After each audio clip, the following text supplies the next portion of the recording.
Hello friends, welcome back to my channel. Hope you all are doing good. और आप अपने आप को कोविड-19 से बचा कर रखे हुए होंगे एंड ऑल्सो आप अपनी स्टडीज़ का भी ध्यान रख रहे होंगे. तो आज हम अपने इकोनॉमी के लेक्चर को कंटिन्यू करेंगे जो हम इंडियन इकोनॉमी के फीचर्स के बारे में स्टडी कर रहे थे, that Indian economy on the eve of independence. उसका आज हम नेक्स्ट टॉपिक स्टडी करेंगे. अगर आज का लेक्चर आपको समझ में आता है, वीडियो आपको पसंद आता है, तो प्लीज वीडियो को लाइक और शेयर करना और चैनल को सब्सक्राइब करना और बेल आइकन को प्रेस जरूर करना.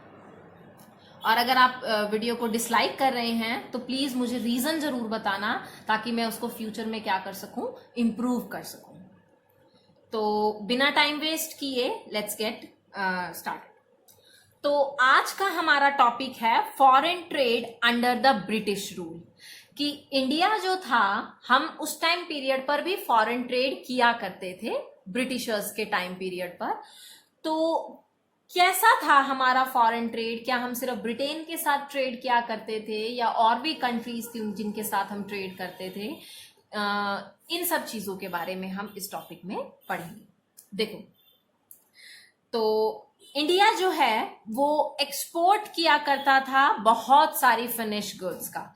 जैसे कि कौन कौन सी? फाइन कॉटन हम लोग एक्सपोर्ट किया करते थे. सिल्क हम लोग एक्सपोर्ट किया करते थे. Iron goods, Ivory work, precious stones etcetera India जो है वो एक्सपोर्ट किया करता था. लेकिन जो ब्रिटिशर्स थे उन्होंने क्या करा, इंडिया को एक net exporter of raw material में कन्वर्ट कर दिया. लाइक हमने अभी पढ़ा ना, यहां पर हम एक्सपोर्ट किया करते थे फिनिश गुड्स का, लेकिन ब्रिटेन ने ऐसी पॉलिसीज इंडिया में बनाई या इस तरह की कंडीशंस जो थी वो इंडिया में डेवलप कर दी कि जो इंडिया है एक नेट इंपोर्टर बन गया फिनिश गुड्स का और एक नेट एक्सपोर्टर बन गया रॉ मटेरियल का.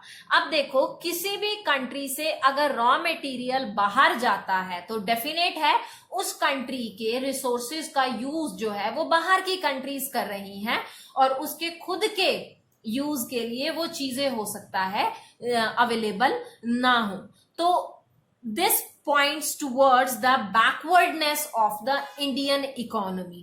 लेकिन ब्रिटेन को इससे कोई फर्क नहीं पड़ता था. उनको सिर्फ ये होता था कि हमारी कंट्री की इंडस्ट्रीज के लिए रॉ मटेरियल कम नहीं होना चाहिए. तो if we talk about the foreign trade, तो सबसे फर्स्ट पॉइंट्स कहता है क्या कि जो अभी हमने पढ़ा है कि जो इंडिया है that was a net exporter of the primary product and the importer of the finish goods. तो सीधी सी बात है कि ब्रिटेन जो था उन्होंने हमारा इतना ज्यादा एक्सप्लॉयटेशन किया अपनी डिस्क्रिमिनेटरी टेरिफ पॉलिसी.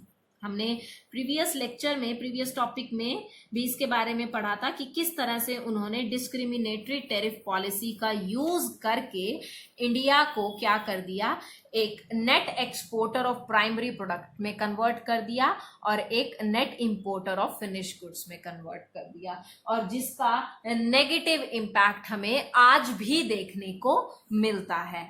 क्यों? क्योंकि इंडिया में बहुत सारी इंडस्ट्रीज ऐसी है जो अगर उस टाइम पे स्टार्ट कर दी जाती तो शायद आज इंडिया को उन गुड्स के लिए बाहर की कंट्रीज के ऊपर डिपेंडेंट नहीं होना पड़ता.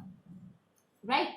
इसके बाद हमारा next point says monopoly control of India's foreign trade. देखो, ब्रिटेन जो थे, हमने पहले भी बताया था आपको कि जो ब्रिटेन था वो हमारी कंट्री में बेसिकली ट्रेड पर्पस से आया था, लेकिन धीरे धीरे उसने क्या करा, इंडिया के एडमिनिस्ट्रेटिव सिस्टम को ही अपने कंट्रोल में ले लिया और इंडिया को एक तरह से रूल करने लगा. तो इंडिया का जो फॉरेन ट्रेड था उसके ऊपर ब्रिटेन की मोनोपोली हो गई. मोनोपोली मीन्स सोल कंट्रोल हो गया, और इसी की वजह से इंडिया का जितना भी फॉरेन ट्रेड होता उसका 50% से ज्यादा तो फॉरेन ट्रेड हमारा सिर्फ और सिर्फ ग्रेट ब्रिटेन के साथ होता. That included both import as well as export. आप ये देखो, एक कंट्री के साथ हमारी कंट्री का 50% से भी ज्यादा फॉरेन ट्रेड हो रहा है।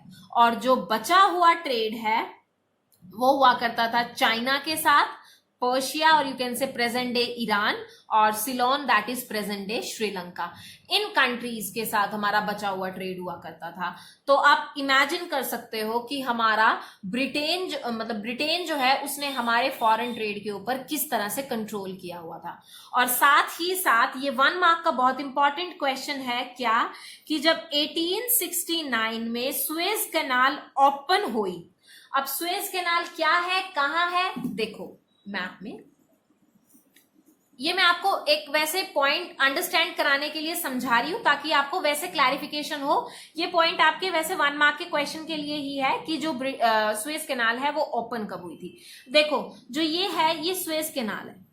अब इसने क्या करा, ये ब्रिटेन था, अगर उसको इंडिया से ट्रेड करना है तो वो क्या करता, ऐसे अफ्रीका कॉन्टिनेंट के चारों ऐसे घूम के आता और फिर यहां पर क्या करता, हमसे ट्रेड करता। लेकिन जब ये सुएज कैनाल ओपन हो गई तो उनको क्या हुआ, यहां से डायरेक्ट आकर वो लोग क्या कर सकते थे, हमारे साथ ट्रेड कर सकते थे। डिस्टेंस भी कम, कॉस्ट भी कम, टाइम भी कम, तो उनकी ओवरऑल क्या हो गई, उनको एडवांटेज हो गया इस चीज को लेकर, राइट, कहते हैं ना उनकी बल्ले बल्ले हो गई।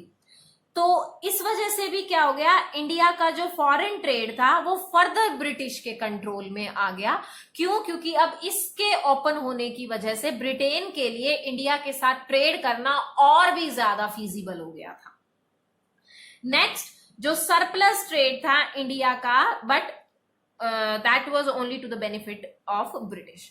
मतलब क्या कहता है, देखो हम लोग क्या करते थे, जो प्राइमरी प्रोडक्ट्स का एक्सपोर्ट करते थे, किसको, ब्रिटेन को, और फिनिश गुड्स का इंपोर्ट किया करते थे। लेकिन इन सब के बाद भी जो हमारा एक्सपोर्ट था that was greater than our import, हमारे इंपोर्ट से ज्यादा होगा। इसका मतलब हमारे पास पैसा ज्यादा आएगा और हमारे पास से पैसा बाहर जो है वो कम जाएगा।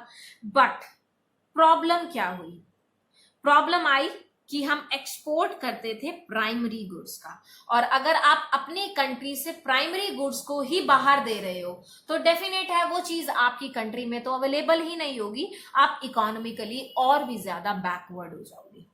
दूसरी चीज, ये जो एक्सपोर्ट हुआ उसका पैसा आया, अब इस पैसे को इंडिया को डेवलप करने के लिए यूज नहीं किया गया, इस पैसे को यूज किया गया ब्रिटिश गवर्नमेंट के एडमिनिस्ट्रेटिव खर्चे के लिए। मतलब उन्होंने अपनी जो एम्प्लॉयज हैं उनको सैलरी देनी है, पेंशन देनी है, राइट, उस चीज के लिए ब्रिटेन जो है वो हमारे पैसे को यूज कर रहा था। सेकंड, इसी पैसे से वो क्या करता था, वॉर कंडक्ट करता था, राइट। जैसे हमने पढ़ा है हिस्ट्री में भी, आपने होपफुली स्टडी किया होगा, अगर नहीं भी स्टडी किया तो कोई दिक्कत वाली बात नहीं है, यही मैं आपको बता देती हूँ। जो ब्रिटिशर्स थे ना, उन्होंने क्या किया, वो वर्ल्ड की काफी सारी कंट्रीज को अपनी कॉलोनी बनाना चाहते थे। जब उन्होंने इंडियन सब कॉन्टिनेंट को अपनी कॉलोनी बनाया तो आसपास का एरिया जैसे चाइना हो गया, अफगानिस्तान हो गया, ईरान हो गया, उन्होंने इसको भी अपनी कॉलोनी बनाने की कोशिश करी। तो वॉर कंडक्ट किए गए, या इंडिया में ही जब उन्होंने कंट्रोल करा तो क्या हुआ, बहुत सारे वॉर हुए। अब उन वॉर को कंडक्ट करने के लिए पैसा कहां से आता था, वो हमारा पैसा ही यूज करते थे, राइट। हमारे पैसे से हमारी ही कंट्री में, हमारे ही सॉइल पर क्या किया जा रहा है, वॉर किए जा रहे हैं। ऑल्सो कुछ इनविजिबल आइटम्स हैं, जैसे कि उनको कोई सर्विसेज वगैरह अवेल करनी है वहां से, उन चीजों को भी बाय करने के लिए वो क्या करते थे, हमारे ही पैसे को यूज करते थे। तो आप इमेजिन कर सकते हो, हमारे ही सॉइल पर आकर हमारा ही एक्सप्लॉयटेशन किया जा रहा है बाय द ब्रिटिशर्स। और इसी वजह से एक इंपॉर्टेंट क्वेश्चन बन जाता है आप लोगों के लिए from examination point of view, that India का इंडियन वेल्थ का जो ड्रेन हुआ, that is the drain of Indian wealth, वो किस वजह से हुआ, because of the Britain policy during related to our foreign trade. हमारे फॉरेन ट्रेड को लेकर ब्रिटेन ने या ब्रिटिशर्स ने जो पॉलिसीज बना रखी थी, हमारी फॉरेन ट्रेड पॉलिसी जो थी, उसकी वजह से इंडिया की जो वेल्थ थी इंडिया से निकलकर कहाँ चली गई, बाहर चली गई। ऐसे कहा जाता है ना, आपने सुना भी होगा कि इंडिया जो है एक टाइम में सोने की चिड़िया हुआ करता था, तो वो सोने की चिड़िया जो है वो कहाँ गई? वो ऐसे था कि इंडिया का जो पैसा था कुछ लाइक आपने सुना भी होगा, बहुत सारे लाइक वो लोग क्या करते थे, वो लोग यहाँ से लूट कर ले जाते थे, राइट? दे लूटेड इंडियन टेम्पल्स और हमारे यहाँ की वेल्थ को ले गए, और बची हुई कसर इन ब्रिटिशर्स ने पूरी कर दी। इन लोगों ने भी क्या किया, हम लोगों से या जो हमारा पैसा था वो हमको एक्सप्लॉइट करके अपनी कंट्री में ले गए।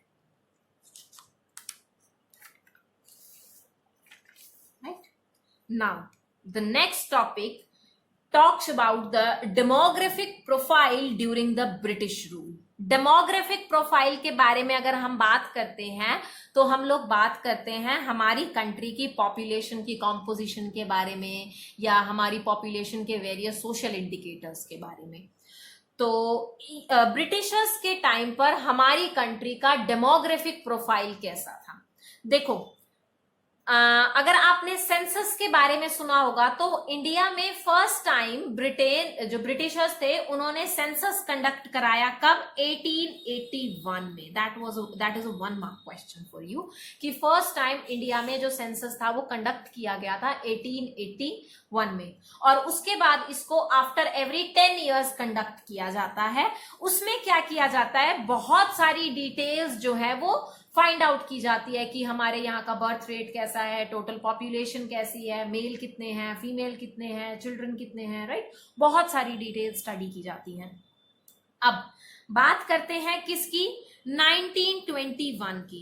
बिफोर 1921 जो इंडिया था वो एक डेमोग्राफिक ट्रांजिशन की फर्स्ट स्टेज में था। Now what do you mean by demographic transition? Demographic transition जो है वो एक ऐसी सिचुएशन या ऐसी कंडीशन या एक ऐसा कॉन्सेप्ट होता है जिसमें क्या होता है, एक कंट्री की बर्थ रेट और डेथ रेट दोनों ही क्या करती हैं, रिड्यूस करती हैं, मतलब इन डिक्रीज होनी स्टार्ट हो रही है। हमारे यहाँ की चाहे आप मान के चलो हेल्थ फैसिलिटीज अच्छी हो रही है, लोग लिटरेट बहुत ज्यादा हो रहे हैं, समझदार हो रहे हैं, बहुत सारे रीजंस हो सकते हैं इन सब के पीछे, लेकिन 1921 से पहले जो है वो क्या था, डेमोग्राफिक ट्रांजिशन इतना ज्यादा जो है वो पिक्चर में देखने को नहीं मिलता था। But 1921 that is called the year of great divide. ऐसा क्यों कहा जाता है? क्योंकि इससे पहले क्या था, 1921 से पहले जो इंडिया की पॉपुलेशन थी ना वो ना फ्लक्चुएट होती थी। जब हमने अपना सेंसस कंडक्ट किया तो उसमें हमें पता चला कि इंडिया की जो पॉपुलेशन है वो रिड्यूस हो रही है।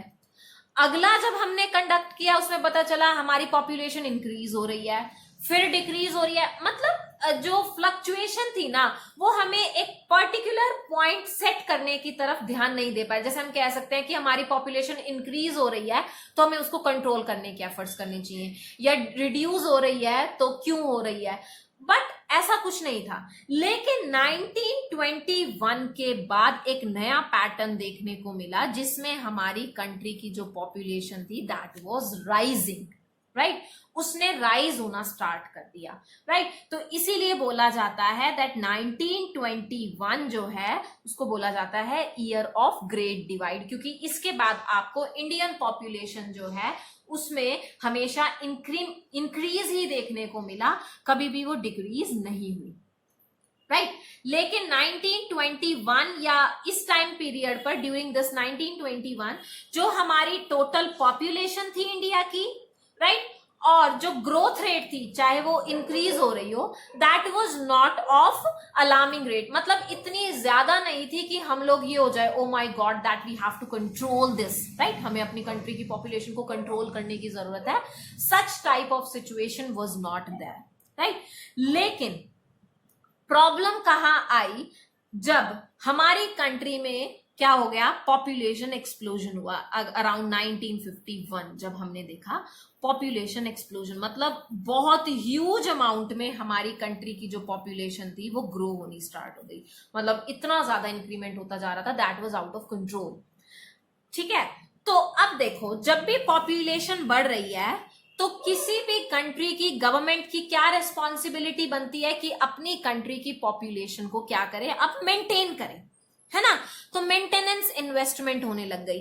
अब मेंटेनेंस इन्वेस्टमेंट का मतलब क्या है, जो उनकी बेसिक नेसेसरी की गुड्स थी, क्योंकि हमने पढ़ा है ना हमारी इंडियन इकोनॉमी बिगिनिंग से ही सोशल वेलफेयर के ऊपर काम करती है, तो डेफिनेट है वो लोगों की जो नीड है उनको बिना प्रॉफिट कमाए भी पूरा करने के एफर्ट्स करेगी। तो डेफिनेट है जब हम अपनी कंट्री का पैसा लोगों को फ्री में फूड, क्लोथ, शेल्टर ये प्रोवाइड करने में लगा रहे हैं, तो जो पैसा ग्रोथ में लगाना चाहिए था वो तो लग ही नहीं पाएगा। क्यों? क्योंकि हमारे पास रिसोर्सेज तो लिमिटेड होते हैं, है ना। लिमिटेड रिसोर्सेज को जब आपको अपनी कंट्री की ग्रोथ के लिए यूज करना चाहिए था, लेकिन वो पैसा हम लोगों को अपनी पॉपुलेशन को मेंटेन करने में लगाना पड़ रहा है, तो डेफिनेट है हमारी कंट्री में जो ग्रोथ ओरिएंटेड इन्वेस्टमेंट है वो कम हो जाएगी, जिसकी वजह से हमारी इकोनॉमी क्या रह गई, बैकवर्ड रह गई, राइट। हम लोग क्या रह गए, आज भी पीछे रह गए। और अगर हम बात करते हैं किसकी, various social indicators, social development indicators, जो ये बताते हैं कि अगर हमारी कंट्री में डेमोग्राफिक प्रोफाइल को स्टडी किया जाता है तो किस तरह से हमारी कंट्री जो है इंप्रूव कर रही है। तो बर्थ रेट है, उस टाइम पर जो बर्थ रेट था, बर्थ रेट का मतलब क्या होता है, या डिफाइन बर्थ रेट, इसमें हम बात करते हैं 1 ईयर में पर 1000 बर्थ के ऊपर कितने लाइव बर्थ, राइट, हुए हैं, तो उसको हम बोलते हैं बर्थ रेट। इट वॉज 48 पर 1000, मतलब इतना हाई हुआ करता था ये। अब आज के टाइम में इट इज अराउंड 18। क्यों? क्योंकि लोगों को अब मतलब लिटरेसी लेवल इतना बढ़ चुका है, लोग जो है इस चीज को अंडरस्टैंड करने लगे हैं कि हमें पॉपुलेशन कंट्रोल मेजर्स जो है वो यूज करने चाहिए। सिमिलरली जो डेथ रेट है उस टाइम पीरियड पर 1000 पर मरने वालों की नंबर्स को बोला जाता है डेथ रेट, तो दैट वाज अराउंड 40। तो आप देख सकते हो ऐसा क्यों था, क्योंकि हमारे वहां पर जो हेल्थ फैसिलिटीज थी ना वो इतनी अच्छी नहीं हुआ करती थी, तो जिसकी वजह से जो मरने वाले लोग थे वो बहुत ज्यादा थे। पॉवर्टी इतनी ज्यादा थी कि लोग अफोर्ड ही नहीं कर सकते थे हॉस्पिटल का खर्चा। लेकिन आज हमारी गवर्नमेंट के एफर्ट्स के बाद या अच्छे अच्छे हेल्थ फैसिलिटीज प्रोवाइड करने के बाद हमने इस डेथ रेट को कम कर लिया है 7। तो मैं आप जस्ट ये कंपेयर करके बता रही हूं, आपको ये चीज पढ़नी है कि उस टाइम पीरियड पर हमारी जो ये सोशल डेवलपमेंट इंडिकेटर्स हैं उनकी कंडीशन कितनी ज्यादा पुअर थी। अब इन मरने वालों के संख्या में जो इन्फेंट मोर्टालिटी रेट होता है, इन्फेंट का मतलब क्या होता है, पर 1000 के ऊपर अपना जो 1 ईयर से पहले ही मरने वाले बच्चों की जो संख्या होती है उसको इन्फेंट मोर्टालिटी रेट कहते हैं। The number of the children या infants who are dying before completing their first birthday, right, वो अपना पहला बर्थडे सेलिब्रेट करने से पहले ही भगवान के पास वापिस चले जाते हैं, तो उसको बोलते हैं infant mortality rate. That was around 218। आप इमेजिन कर सकते हो कितनी बुरी कंडीशन थी। और हमारे गवर्नमेंट के एफर्ट्स के बाद 2020 में मतलब ये 2020 का डाटा है, दैट इज अराउंड 30 पर 1000। उस टाइम पीरियड पर हमारी लाइफ एक्सपेक्टेंसी हुआ करती थी सिर्फ 32 ईयर्स। लाइक अगर आप कंट्री की ग्रोथ में, जीडीपी में कंट्रीब्यूट करने वाली एज में आ रहे हो, लेकिन भगवान भी आपको अपने पास बुला रहे हैं, तो life expectancy because of various reason, like health facilities अच्छी नहीं थी या बहुत सारे अदर रीजन हो सकते हैं, जिसकी वजह से लाइफ एक्सपेक्टेंसी जो थी हमारी बहुत कम थी। बट आज क्या है, अवेयरनेस की वजह से, अच्छी अच्छी हेल्थ फैसिलिटीज प्रोवाइड करने की वजह से, राइट, लोगों के पास उसको हेल्थ फैसिलिटीज को अवेल करने के लिए रिसोर्सेज भी हैं, उन सब की वजह से जो लाइफ एक्सपेक्टेंसी है दैट इज अराउंड 69.7 और you can say approximately 70 years. उस टाइम पीरियड पर जो हमारा लिटरेसी रेट था वो भी बहुत कम था, राइट। जो ब्रिटिशर्स थे, मैंने आपको पहले भी बताया, उनको इंडियंस को एजुकेट करने में कोई इंटरेस्ट नहीं था, इसीलिए वो सिर्फ और सिर्फ 16% था। और इसमें से विमेन की कंडीशन तो और भी ज्यादा पुअर थी। Around 7% of the women they were educated, literate थी वो लोग, राइट। अगर आप लिटरेसी रेट को डिफाइन करते हो तो लिटरेसी रेट का मतलब क्या होता है कि 7 इयर्स या उससे ज्यादा का जो पर्सन है वो पढ़ना और लिखना जानता हो, उसी पर्सन को बोला जाएगा लिटरेट पर्सन। और लाइफ एक्सपेक्टेंसी का मतलब क्या होता है, average age of a person, कि बर्थ के टाइम पर ये देखा जाता है कि वो पर्सन कितने इयर्स तक क्या कर सकता है, जिएगा इस अर्थ के ऊपर, उसको लाइफ एक्सपेक्टेंसी बोला जाता है। तो जो ब्रिटिशर्स थे उस टाइम पीरियड पर हमारा जो लिटरेसी रेट था दैट वाज ओनली 16%, और विमेन का तो उससे भी बुरा हाल था। अब ये देखो, ब्रिटिशर्स ने हमारी कंट्री के लिए कुछ भी नहीं किया, और हमारी गवर्नमेंट ने इतने सालों में इस चीज को यहां से यहां तक पहुंचा दिया। लिटरेसी रेट आज हमारी कंट्री में 74% है, और विमेन का 64 और यू कैन से अराउंड 65% जो है वो लिटरेसी रेट है। आपको अगर आज का लेक्चर समझ में आया है तो प्लीज लेक्चर को लाइक जरूर करना, शेयर करना और सब्सक्राइब करना जरूर मेरे चैनल को। लेकिन फिर भी अगर आपको कोई प्रॉब्लम है तो please ask me in the comment section. मैं ट्राई करूंगी कि आपकी प्रॉब्लम को जल्दी से जल्दी सॉल्व करूं। Thank you and have a nice day.